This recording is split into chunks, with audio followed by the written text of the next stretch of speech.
Apa yang membuat hubungan Indonesia-Australia acap kali panas dingin?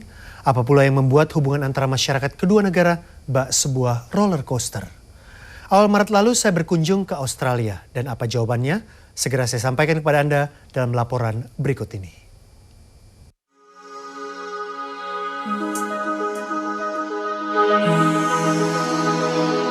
Indonesia-Australia memiliki hubungan cukup unik. Akademisi Universitas Flinders, Priyambudi Sulistianto, yang saya temui di kota Adelaide mengungkapkan, letak geografis kedua negara yang dekat tidak menjamin masyarakatnya saling mengenal. Inilah yang disebut sebagai problem bertetangga. Jadi ada dua, ketidaktahuan dan juga problem bertetangga.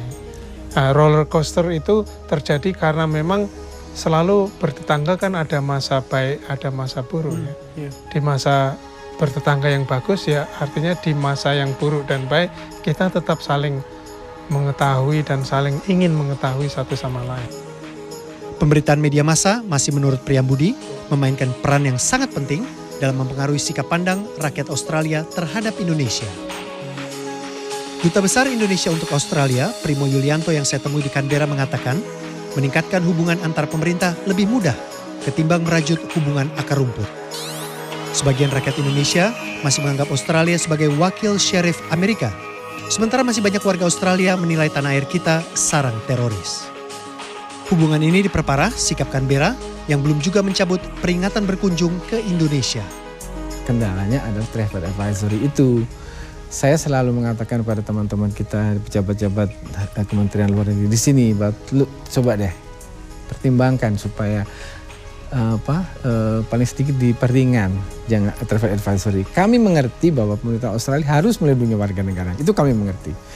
Tapi yang sulit kami mengerti adalah menempatkan Indonesia sama derajatnya dengan Pakistan misalnya dalam soal keamanan. Kan itu menurut saya tidak kurang fair. Jadi kalau kalian tidak bisa menghapuskan sama sekali, paling sedikit menurunkanlah tingkatnya. Itu kan ada 5 tingkat. Nah kami itu di Indonesia di tingkat 4 kan terlalu tinggi. Peringatan berkunjung itu memang membuat takut sebagian masyarakat Australia. Mereka ragu-ragu untuk datang ke Indonesia. Dan anak-anak, misalnya anak-anak yang ke Jogja dengan ACCIS, mereka sendiri tidak takut dengan travel warning. Tapi sering itu keluarga mereka takut. Ya, saya pernah diminta menulis surat kepada neneknya murid saya. Karena nenek nggak boleh dia ke Indonesia. Bisa dimengerti ya. Karena dia takut, khawatir sekali. Terus saya menulis surat kepada nenek itu. Terus neneknya kamu boleh pergi. Bisa dimengerti ya. Lalu apa kata pemerintah Australia? Duta Besar Australia untuk Indonesia, Greg Moriarty yang sedang berada di Canberra, menemui saya di depan gedung parlemen. Menanggapi keluhan Indonesia dan masyarakat Australia, Greg Moriarty mengatakan Australia tidak mengeluarkan larangan ke Indonesia. The travel advice is, as I said, it is advice, and there is no travel ban for anybody to travel to Indonesia. If schools and universities take a decision not to send students or staff to Indonesia, that is their choice. All the government is asking them to do is to read the travel advice and to take that into consideration. Penetapan peringatan berkunjung menurut Dubes Moriarty tidak dipengaruhi oleh hubungan bilateral atau politik, tapi berdasarkan informasi yang diperoleh dari berbagai sumber dan sifatnya independen.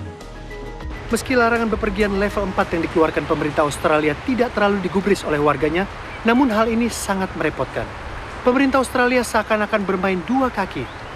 Membina hubungan yang cukup baik, bahkan sangat baik dengan pemerintah Indonesia, namun menempatkan Indonesia sebagai negara yang tidak layak dikunjungi oleh warganya. Sudah sepantasnya pemerintah Australia melakukan evaluasi terhadap larangan bepergian yang ditujukan kepada warganya, sehingga hubungan antara masyarakat Indonesia dan Australia terjalin lebih baik dan lebih harmonis lagi. Dari depan Gedung Rakyat Australia, saya Putra Nababan melaporkan.